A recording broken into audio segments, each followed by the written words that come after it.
call this social code graph. So this is a representation of the collaboration that we've been doing at TASTOP with other members of the community. And these are basically all the people I've worked with and gotten to know. Most of them I've never seen. But what happened is that 15 years ago, I was actually on the research staff at Xerox PARC, and we were working on new ways to scale how we build software. Software is this domain of knowledge work that's really pushing the boundaries of how much the human brain can fit, in terms of just how big the data sets, the systems that we work on are now, because they tend to be now into the tens of millions of lines of source code. And we decided to, at that time, open source this programming language and tools that we were making. And I sort of got this very interesting appreciation for a different way of working with the open source community, and learn some of the things in terms of how this could scale the way that we actually build software. So since that time, I've been working on TASTOP, and TASTOP has also given me this good perspective on what it's like to build a more lean organization, so to play out the lean startup, because we've been bootstrapping. We're now at 55 staff. So this intersection of what's been happening on the lean side and this open source way of collaboration is, I think, where there's some very interesting things going on. And when you look at open source, so some of your favorite projects, you might like the Firefox browser, using a Linux desktop, these technologies have affected the way that we work, affected the tool chains that we use, and we actually, WordPress affected the way that we just manage content. There's been this productivity that's come from open source projects, and this way of connecting with your user base, your community, and all the people building the software that's much more social. And the open source community has created this tool chain for managing all of that. Managing now, or starting to manage now, interactions between different projects, not just between different individuals. So this kind of software is basically transforming the social platforms that we build on, all of the tool chains that we build on. If not for these open source projects, it'd be a lot harder to immediately see pictures of frowning cats all over the internet. And I think we've never had the ability to see frowning cats that quickly in any of the history of humanity. So that's a good thing. Another good thing about the software that's running these things is the fact that it's powering almost all the devices that we use. And a really interesting thing is happening to wire all of this software together on the planet. And it's just, what I find so fascinating about it is, again, it goes back to this volume. When I started working, we were talking about systems in the tens of millions, or up to 10 million lines of code. We've now got the car that you drove here today, if you drove a car here today, which was probably a bad idea, probably had, if you bought it recently, 100 million lines of code in it. And just to give you some perspective, Windows Vista, which was a pretty big operating system, it's the last measure I saw from Microsoft, had 60 million lines of code. The car that you're going to buy next will have 300 million lines of code in it. And it's no longer possible for one company to even build all that code on its own. So the car manufacturers that we've been working with at TASTOP, they actually have a supply chain now that they're trying desperately to manage of dozens of different software suppliers. So we've got to compose the software, and of course they're consuming open source and learning how to do that, and that comes with its own challenges, which we'll talk about. So the volume is changing. The way that software is built, the supply chain and the way open source factors into it is forming. And then we've got this thing of the API economy. The fact that now the value, even cars are consuming API, right? They're consuming maps as you drive, they're consuming traffic reports. Every one of these social tools, their value, a big part of the value of tools like Twitter is actually in the data that they hold, which they expose via APIs. So I think we've got this factor of volume, again, the supply chain, and this API economy forming. It's dramatically transforming the way that we're now having to build software. So I'll just give you an interesting piece of data I noticed with the downloads of the Eclipse IDE. So I'm on the Eclipse board of directors. It's a nonprofit foundation that curates the Eclipse development tool. It's an open source development tool. And for the entire time that I worked on Eclipse, we basically saw this approximately 1 million download per month statistic. And it was rising slowly over the course of the last decade. It was 2 years ago when we looked at the downloads. They spiked a little bit, so they went up to 1.5 million. And that green thing there, that was Asia. And Asia before, the way the downloads worked, China was way behind any other countries. So it was the US, then Germany, then a bunch of European countries, UK and so on. And then we saw this blip and the spike. So that was 2011.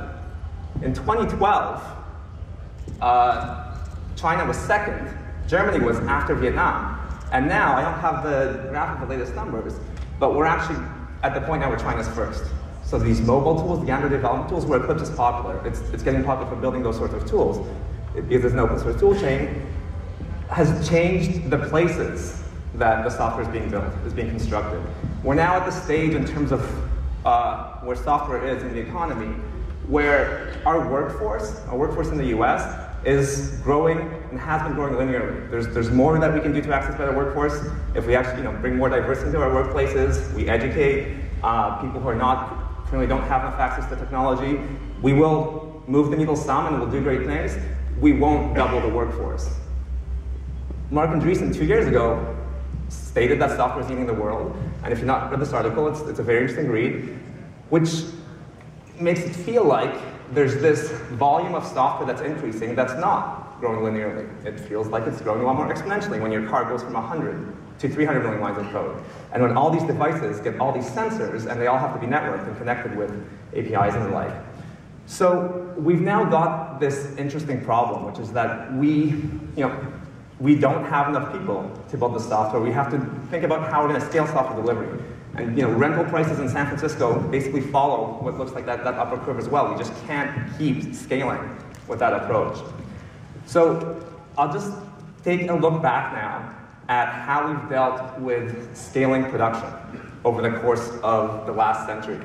Because some of these things that have come up and some of the great thought leaders of the last century, I think will guide the path going forward here. And then we can overlay that over what's been going on with this lean, where we're at right now in the lean movement, and what we've learned from open source from the last decade. So we first, I think, learned to scale production from this guy, from Frederick Winslow Taylor.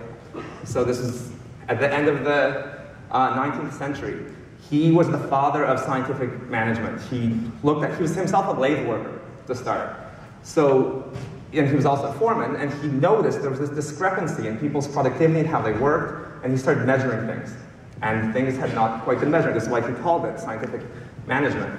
So he started looking at how you could basically scale up a production line, or what would later be created as a production line.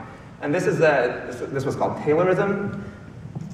What his work resulted in was shops that looked like that, where you had an algorithmic approach to specifying how people should work, what they should work on, and you can scale that with numbers. And I think there's an interesting thing about this picture that nobody there looks happy. There's a guy there that looks like Joseph Gordon-Levitt, who I think seems to be everywhere, but this picture's from 1925, so it's probably not him. But people were being treated as cogs in a machine. And there was a lot of backlash to Taylor's work. Germany still has labor laws that are basically there to counteract Taylorism. But this is the way that factories were running at that time. Until this guy did something very different. So Henry Ford, in 1914, shocked the industry because at that point, the automaking industry was trying to get competitive. And he decided that he did two interesting things. He started training workers. So he started investing in his workforce. And he decided to pay them twice as much, literally 2x of what the competition was paying the workers. So this was kind of the start of empowering the workers. They were now something the organization was investing in, not just what Taylor treated them as, or is remembered for treating them as, which is, again, these replaceable, these fungible cogs inside a machine. He still had a very centralized decision-making system. So the workers were not involved in design processes and managerial processes and all of that. They were still cogs at the decision-making level, but they were actually being empowered, and he got way ahead of the competition by doing this. And so Ford did well, and then afterwards, there was another approach that started some of the ideas. These were starting in Japan. When we look at the Toyota production system, or W. Edwards Deming, they took yet another step in this direction of empowerment. So they had a new approach, and by the way, this made them the biggest, most successful manufacturer after they applied this from the 70s on. These notions of just-in-time flow are something that some of you who work with software are familiar with, because we're trying to replicate them with agile techniques in software delivery. But what happened with just-in-time is that you had a new way of managing batch sizes. There's this whole idea of lean, building, measuring, and learning, which was being applied to manufacturing. So these are all these concepts came from this field of quality management, which started with Deming, went into a production system, turned into total quality management, Six Sigma, and so on. But there was a very, very important part of it, I think it gets overlooked a little too much, where there was both the concept of just-in-time in the Toyota production system. This is still on the About page on the website, by the way. And there was this concept of automation. So the jidoka is the Japanese word for it, but they call it automation with a human touch. So every worker at every level of the org chart had input into the production process. Someone on the factory floor could stop the entire production line if they saw a defect. Someone at a lower level of management could feed into that process, and you had this notion of Kanban where information would percolate up. So you had visibility across the entire production system. And you had visibility with this empowerment of the worker, and it just de facto worked better. Toyota succeeded where its competition failed. Even though, again, it went very far away from this command and control notion that we have of management. But to implement lean manufacturing, this is the direction they went in. And I think, to me, one of the greatest thought leaders of the last century, Peter Drucker, I think stated this best. When he tried to apply some of these learnings that we learned from what was then one of the most impressive human manufacturing cultures to knowledge work. So to work where it's not just about manufacturing bits, but you're now manufacturing knowledge.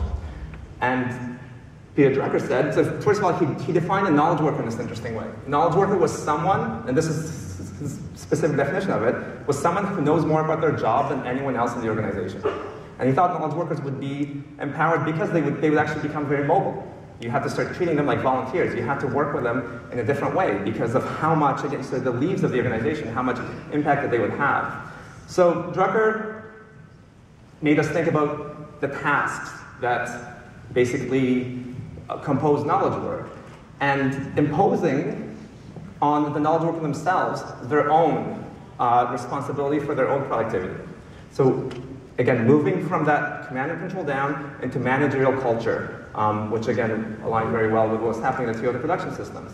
And focusing on this key thing that knowledge workers had to manage themselves. They had to have autonomy, and they had to be a part of the bigger production process. Their ideas, they had to be embraced. There had to be this collective embracing of what knowledge workers were. So that, and these ideas that you now hear, Dan Pink has a great book on this as well. Deming was saying the same thing in the 60 years before that, or 50 years before that, where we actually, he was suggesting that we had to get rid of LPAs. We had to change the process by which we manage knowledge work. Some of those things we've learned now, and we've adopted. Some of those things, and I think especially in software delivery, we've kind of forgotten. When we started, I guess 13 years ago now, when the rational unified process was the best way of organizing large-scale software delivery, and it was a very interesting approach to their development, that whole view was around command and control. And we had these two huge rebellions, I think. One of them was Agile, a rebellion from the mid-level managers who realized this was a horrible way to plan things because you couldn't predict the future in like 6 month command and control cycles. And we had this notion of Agile, connection to the production process. And then open source, right? You had where the actual developers were taking control of their own productivity, and things changed. So another great thinker of this century is DevOps Borat. I don't know if you're familiar with DevOps, who I follow very closely. He says that in DevOps, and DevOps is this connection between running applications and building them, development and operations. We are only communicate with coworker by Jira ticket. So there's this thing that happened from the bottom up that I think we're still trying to understand in terms of how it applies to software delivery in the large. But we've now got some interesting evidence that it works. I showed you some of those other projects. Here's some metrics of open source projects that I did, just grabbing numbers from Olo. So if you look at the average, the industry average, for what it takes to build effective source code. Now, the Mylan project, which I know intimately, the Tomcat project, they're delivering value at something like 10x the rate of the industry average, and it's software that's not, internal application, which is what's most common in the industry. It's actually, this highly vetted API framework software. So there's an order of magnitude or more productivity embedded in those open source products and frameworks that you use than there is in the industry as a whole. There's a criticism often that in open source, you're not able to get the same kind of scale. It's smaller projects, smaller teams. So I'll show you now quickly the scale of open source, of the open source lifecycle of Eclipse. In the Git repository, so Git is the version control system where all the source code documents are kept. It's 60 million lines of code. There are 400,000 tasks there, so it's a fair number, and 40,000 wiki pages. This is where all the knowledge around Eclipse is captured in these three systems. And I think what's so interesting is the way that this knowledge is captured and the way that it's managed and what this can mean to us. So by the way, Eclipse is part of this bigger supply chain. So IBM, for example, companies like TaskUp, we build on this. So we layer onto this, it's built into our products, but it also is independent. And it's managed differently than the way we manage large-scale enterprise software. So if you look at those tools, each of them was created by an open source developer who didn't like the tools that they were working with. So Linus Torvalds got sick of SCM, source code management systems, that were basically disempowering. You had to check out files, you had to do these ridiculous things that always got in your way as an individual contributor or someone trying to work with a team of peers, with a team of lieutenants in this case, who are managing different parts of the components. Max Kanan-Alexander, he was one of the key people behind Bugzilla. Again, he captured this lightweight way of collaborating. It's now the Jira, a closed source system that's at a low price point, has really popularized that and has made a huge impact on the industry. And my friend Ward Cunningham, he did some of the same thing with wikis. And this, most of you know about the way that wikis work. They've got this very simple system of engagement where you can edit anything, there's version history, and it's an open system. What's so key about all these systems is that they all support autonomy. They also are completely transparent. So there is no read or write permissions implemented in any of those systems. Companies right now trying to deploy Git internally are having a lot of trouble because Git is made for open source development. And if it doesn't plug into your LDAP, your Active Directory, something that tells you permissions, it's never been designed to do that. It was designed for this very open style of collaboration, and sometimes that's just not feasible when you've got confidential projects and the rest, or when you're used to this command and control style of development. But this really, really neat thing happens when you get that kind of transparency.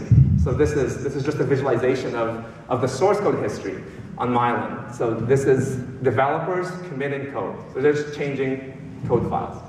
And we see this kind of history grow, and whenever I look at this is built with a tool called Gorse.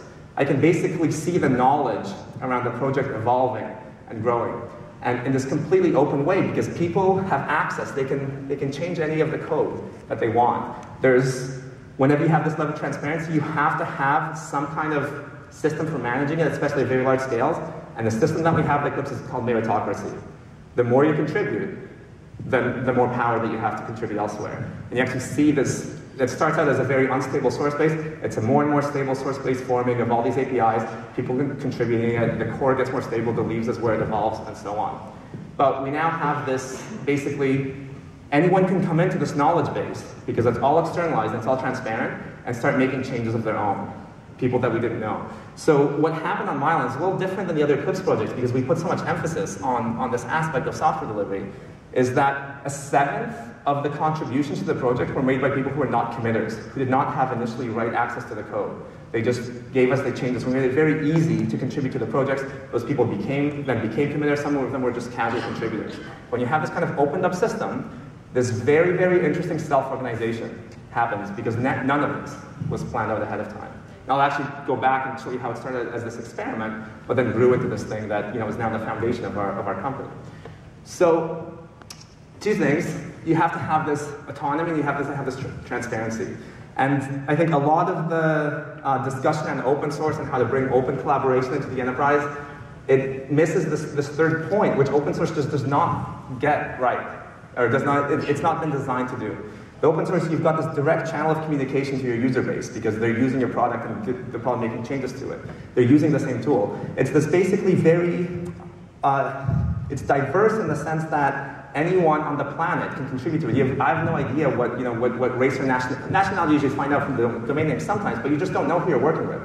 And meritocracy flattens all of those prejudices that we might have and lowers those bars, which is why we've been able to evolve this project so quickly.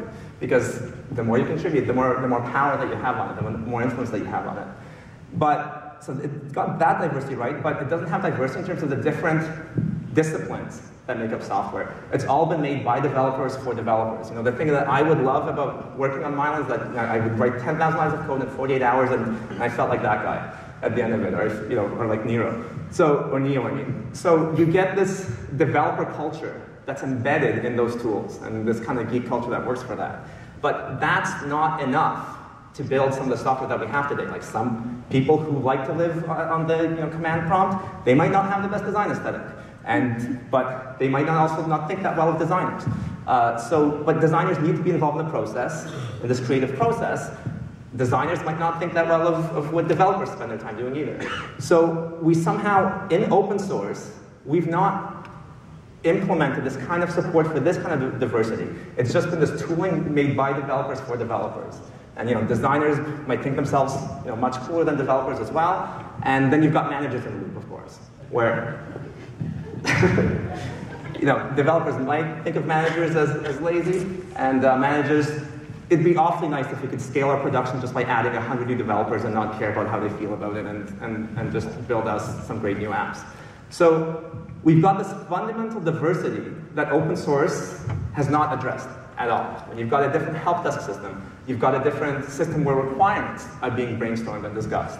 And what's happened is it's led to these silos in the organization. In large-scale software delivery, again, open source is fine. Developers are cranking on these things, but you have to incorporate them into some design process, into some business process. And in the end, they have to deliver business value to the customer.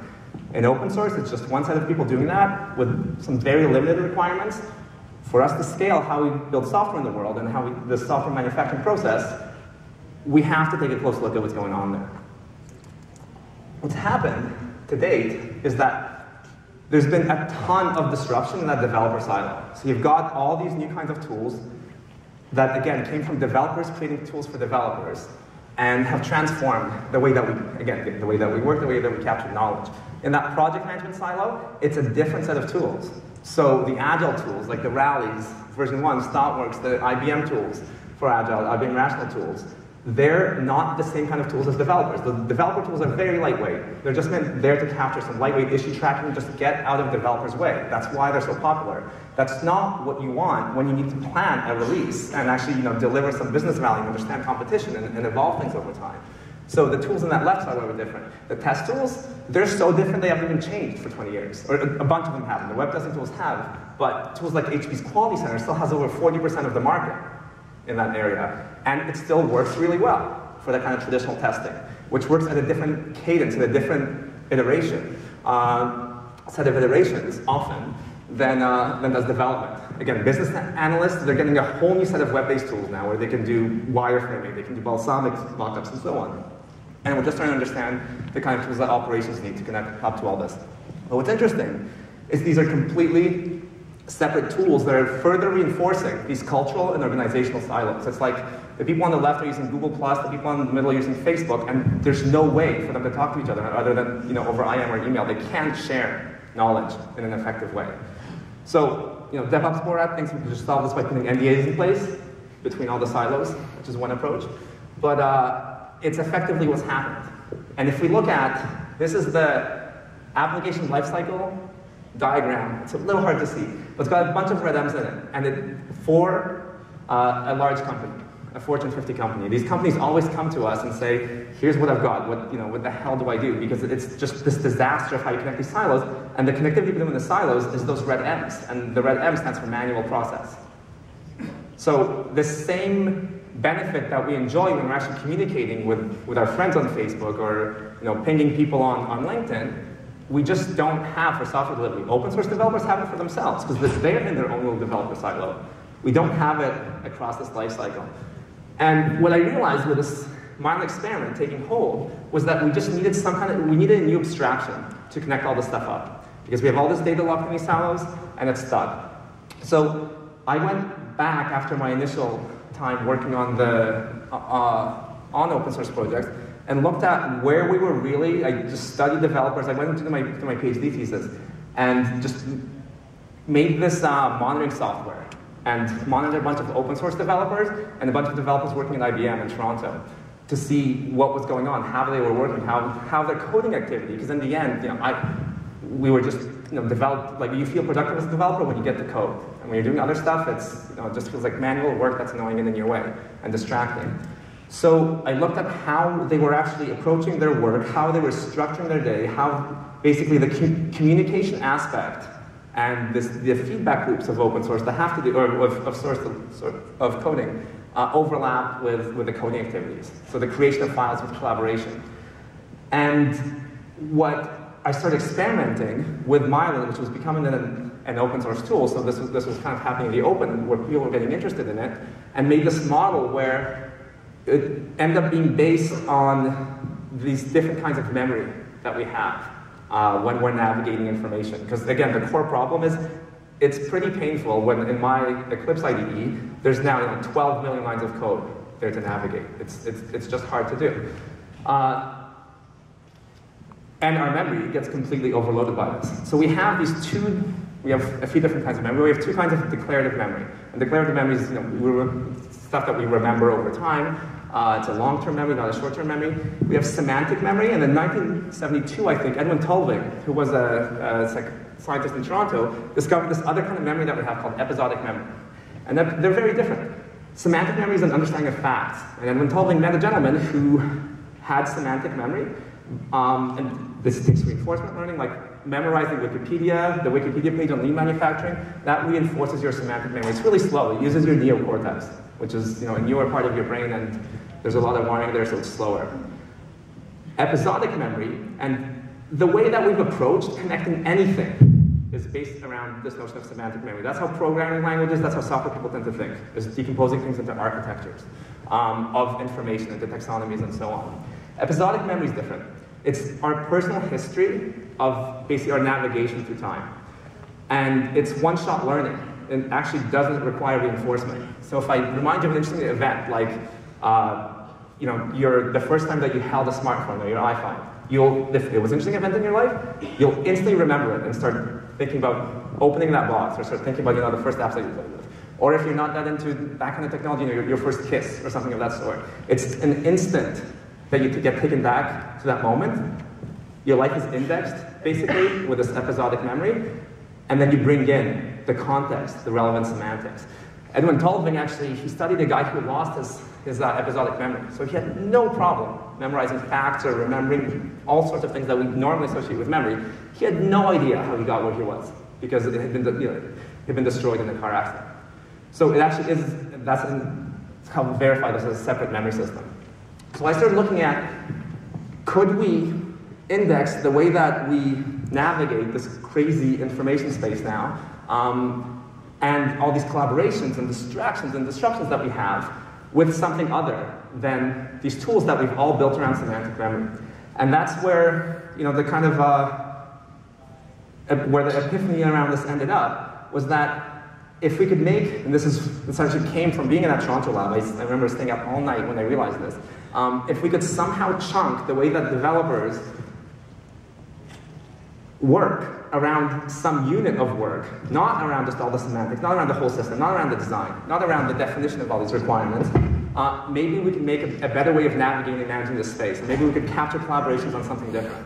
So it's sort of like Facebook had found this killer thing to do with photos, that you could share activity streams on them. That was a very powerful artifact. The internet is all based around this notion of files, and what Dropbox does and what browsers do is they just let you access and link to files. It was, at first this was really surprising to me that you would see URLs on buses, like file paths on buses just became a part of our collective consciousness. So what I did is start experimenting with chunking the developer's day with tasks, so just things that define their work, and only showing them things relevant to a task. So what Mylan did, the funny thing it did is let you activate a task, and everyone thought, the people who at first did not want to give me my PhD thesis for this thought, well, developers would never activate tasks. It's way too much work. They don't want to define their tasks. No one wants to invest that time in doing it. But in open source, we tried to put out in the wild and it worked. Because it gave you some value. All of a sudden, every single commit, every change of code that you made was linked to a task. All because you activated it. Your entire memory for this thing was externalized because it was captured in this context. And you had something to collaborate around, other than IRC, which is what a lot of developers were doing. It was basically a chat client, which you can't go back to anything because you end up typing there so much. It's almost as bad as real-time communication in terms of disruptiveness and how much is captured. So we started working with this new model. They called this thing the task focus interface, and then just deployed it in Mylan. And this thing now it's a core part of Eclipse now, so it's kind of buried into the IDE, but it's getting around 2 million downloads a month. It's basically transformed the way developers work with each other. And the model under it is just this model of tasks. So you have, basically oversimplified, what the IDEs do is on the left, they're just like your Windows Explorer or your Mac Finder. They show you the whole semantics structure of your system, right? So it's just files within files and a hierarchy. It's so big, of course, you're searching it half the time now, but that's also not effective because you're searching the same things over and over and over. So there's just something about that way of navigating information, that way of indexing, that doesn't work. So what we did is we say, okay, we've got room on the right because the screens are widescreen now. And so we said, let's just show all the tasks, all the work on the right, and let's allow those things to be linked. So you basically and this is how Eclipse is now. This has been emulated in Visual Studio as well. Where you've got tasks that define work, and you've got files, which are, so tasks at work, and then files are value. They're the things you add information to, they end up running as parts of applications, and the buttons and widgets on the screen. And tasks have this workflow, they have activity, an activity stream, they have a context. So the workflow is the kind of task it is. It might be a business requirement to deliver something useful to a customer, it might be an agile user story. And the really key thing that they have that is secondary in files is they have activity. They capture all activity. They have an asynchronous communication stream. Some tools now are giving them this more social communication stream where you can broadcast things, and you can actually attach them to a synchronous communication stream as well by embedding some, recording and some things of that sort. And they have a context. So they're basically just index over the things that we work on. So I'll now show you just a demonstration of, and actually visualization of a code graph indexed by tasks. By connecting what we've got this tool that takes the Mylan model, the open source data model, and I can connect to any open source repository that we support as one of our integrations, and I'll show you what happens. So this is a visualization tool called Butterflizer that's made by one of the TaskTop developers, Miles Parker, and it's just connecting to this data set sucked in by TaskTop Sync. And what I've connected to, which is actually kind of interesting, is 4 repositories. So 4 different repositories. There's the Spring Source, it's an open source project, it's a Jira for the open source. It's the closed source Spring Source Tool Suite Jira. So they have an open issue tracker because they wanted those benefits of open source for managing their community, but they didn't want the source code to be open, which is an interesting thing in itself that we'll talk about. And we've got the Bugzilla, the Eclipse Bugzilla. So it's these task repositories that define the way that open source developers work, and the colors of the arrows say which task repository it is. And if you start looking at what's been happening is that the more people talk on tasks to each other, the closer they become. It's a force-directed graph. We call this a spring graph. So the more 2 people are communicating, the closer they come. The more Christian Dupuis is now research director for VMware's and under VMware's Pivotal Initiative. I just started as collaborating with him in open source. Martin Lippert was someone who was actually an intern at Park when I was there, but he started working closely with TaskTop because TaskTop and VMware are in the supply relationship where we work on some of their open source code for them. We still have this, it was one of our first services contracts. So you actually see these collaborations. You see kind of the opposite of an org chart. You see, this is self-organization between developers, because some of these people have moved companies through this. Basically, the closer that you come, I hope Leo still works for us. I hope he doesn't end up at VMware because he's been working with those guys so much through open source. But what's happening is that their expertise is shaping their interactions, is shaping the software that they're building. And if you're familiar with Conway's law, where if you opened up a PC, you would basically see IBM's org chart. What's happening here is because the dynamics are opposite. The work is coming bottom up. And the collaboration is completely open. You've actually got the reverse. You've got self-organization among the teams. And I played this more slowly, and you could predict org chart changes that, because management eventually catches up to reality, hopefully, that were made. Again, people getting promoted. The bigger they are, the more senior they are in the companies, because they've had more influence through the system, which has autonomy for them, so it helps them grow and to the best of their potential.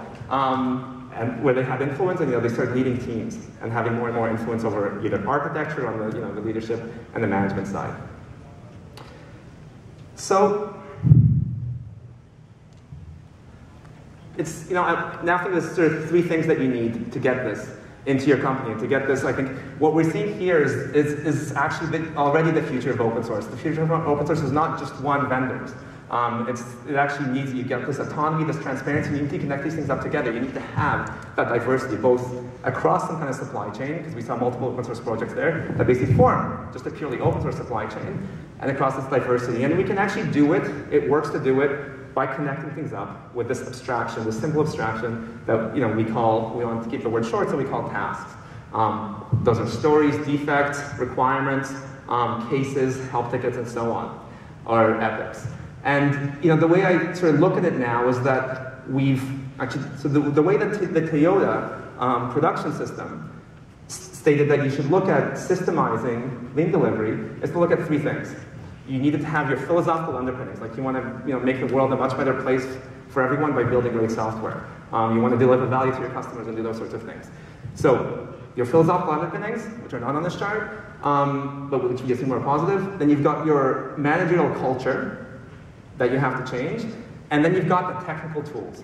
And often one side forgets the other, right? Open source developers like to forget managerial culture. Managerial culture people like to forget that you actually have to implement technical tools to actually see change. They forget about the power of those simple rules of Wikipedia that can transform the way that content is managed. So what we've seen over the course of last century is we've gone from Taylorism to Fordism to this quality management thing that is now basically called lean manufacturing. And with that, there was always a rise in this need for transparency and for autonomy. And it was implemented in those systems. It was implemented in those tools. I kind of waffle between how much, I care both about the managerial culture aspects and the tools in my role right now. But I've always been amazed at how the tools can transform things, right? How a tool like Git that was made for, again, Linus, by Linus, and only comprehensible fully by Linus Torvalds, transformed software delivery. So we're now, in terms of where we are in this evolution, I think of basically some kind of lean manufacturing now turning into lean software manufacturing. So we've learned that agile delivery is important. We've learned that building and measuring and learning things over a short iteration window is also important to the business side. And those things have changed our managerial culture in terms of how we approach software. And that's why I think this clean startup is so important. Stuff is so important and so popular. On the tool side, we often ignore things, but we're now seeing this stronger coupling of things like continuous delivery and continuous integration to this build, measure, and learn. And in the end, the application lifecycle, all those tools that you want to connect end to end, they need to form this build, measure, and learn. So the first step that we took is Grace Hopper in 1952. She made a compiler. We could assemble software just like Taylor helped us assemble. Basically have an algorithm process for assembling physical bits by humans. The compilers were the really big step there. Open source, demonstrate how we do it, and now the social coding thing. The fact that the conversation of software is being captured and can be shared is transforming the way that we build things. So we've got the future of open source, the future of delivery within your organization is this kind of social coding, because basically the brains in your organization, being able to connect them to the customers and have information flow, have IP flow along those people is this notion of social coding. It's also the notion of open collaboration that companies are trying to adopt. They're trying to pick up these things from open source. They're trying to bring in wikis and not putting permissions on those wikis because you're getting some of those benefits. But it's not, those wikis are not enough. And I think the thing that we've learned from open source as well is that you need something to hook up those activity streams to for them to be useful. Because again, there's just too much information. Email is basically unmanageable at this point. And we need that abstraction. So social tasks, those things that work in open source, I think those will be the thing that transform the way that we do work within the firewall, within the enterprise, and across the supply chain. I think we're seeing the starts of that right now. And as another kind of experiment, at TaskTop, we've got this kind of thing working as well. So if I look at, whoops, I'll open up another one of these visualizations, because we took those open source tools and we are having people work on those as well. This is basically this task graph, exactly the same thing as you saw in open source, which has nothing to do with documents, right? The thing I showed you for open source did not have anything about source code. So anyone could have, you actually saw systems administrators in that graph as well. There were people who had nothing to do with coding. And these are developers collaborating. There's some of our open source collaborations going on here as well. And we've got, what you see is the structure basically forming over time. So this structure, again, you've got this kind of meritocracy, but now working inside your organization. We can see how we collaborate with the open source parts of our organization and overlay all these things. And the blue stuff is actually all the non-developers. It's people in product management, in marketing, in the operations part of the business. And it's a bit of a mess right now because there are quite a few people there. But you'll actually see the collaborations happen because this information is all open. You know, we keep our HR information closed. Everything else is open within our company because we've got this social notion of tasks. We've got this collaboration. We've got mechanisms for people between the solutions part of the organization and developers to very easily share expertise. Someone to contribute code when they have an idea from a customer in the field. And I think this is what's going to change. This approach, this openness, this autonomy, and then these new tools that capture this are what's going to transform the way that we do knowledge work going forward. So, in thinking how you apply this, I think a useful thing, because again, this is all just a reflection of lean thinking, and we're sometimes not very good at lean thinking. When we think of the most effective way, if you know that book, the most effective way to send Christmas cards is to have one person basically sign them all, another person put all the stamps on, another person seal the envelopes, and that happens to be the exact slowest way to do it. The fastest way is actually to have one person to make the batch sizes small. To have one person do all three of those tasks, and then to separate that in half. Because we always underestimate the sorting and organizing time. And, not to mention, detection of failure just becomes a disaster. You detect failure very late if you realize you got your own address wrong in the labels that you were sticking on. You don't realize that to begin. You've actually probably gone through the first 3 pipes of that process. And you don't have any mechanism for fast failure. So if we think of the world in terms of tasks, we have to basically look at, in any life cycle, in any software production process, the batch sizes of those tasks. So when you've got this traditional process, you've got requirements, and you're batching up those requirements from the business analysts, then throwing them over the fence to developers. So the height here is just the volume of requirements, how many things need to be implemented, and how many user stories developers need to, how many tests, and how many defects there are, and then what it takes to operate. If this is your world for software delivery, and you find out from the operators that one of those things that you implemented could have scaled, but none of them will, so your product is fundamentally flawed, you've got a problem, right? So we've got, in this lean thinking approach to the social and this task-based collaboration, it's all about reducing those batch sizes. It's all about enabling that information to flow, and you can't do it if the information is stuck in silos. The way that you're communicating to your outsourced team in Vietnam is by sending them a spreadsheet of requirements every 3 months that are irrelevant by the time you get the source code back. And it's not happening at any ISVs. As software eats the world, we're seeing it happen way too much in traditional businesses turning into software organizations. This wrong approach to task batch sizes. And it gets very, very, very expensive. So we knew that on the open source line 1 project, we could not afford this. We made sure that every single line of code, so one silo, was linked to every task, because otherwise the economics of the project wouldn't have worked. We would not have survived. Boeing has a different forcing function, and you've seen it, some failures on this front a few times. There was this one fascinating failure to me, this was 2008, I think. So it was an early on delay, but also, as you heard Elon Musk say, it also had to do with the depth of Boeing's software supply chain. In case it's the batteries and hardware supply chain. But basically the GM said, it's not that the brakes of the plane don't work, it's just that we don't have traceability in the software. Boeing has requirements for the brake software. It gets outsourced to GE and then to a company in France. And a company in France is disconnected, its issue tracker is disconnected from the requirements management system of Boeing. So all their source commits, they were using the subversion tool for source control, all their source commits are not linked. And Boeing has to deal with a 7-year maintenance span for a plane, right? If a requirement changes and you don't know, what part of the system that requirement's related to, it's a bit of a problem, just like it was for us in open source, except for them it's these tremendous costs. So they decided that the best thing, cost-wise, was to scrap that brake system, even though it passed all the tests, and rebuild it from scratch, linked to the requirements this time. So we've got this, basically, we've got to capture the software supply chain, this collaboration between people in this graph. From this graph, you get these network laws like Metcalfe's law, where you basically, and Reed's law, because Metcalfe's law is that things grow with the square of the number of nodes in the graph. It has to start encompassing the software supply chain. Reed's law says there's groups within that graph. You saw those groups in my little visualization of the source graph.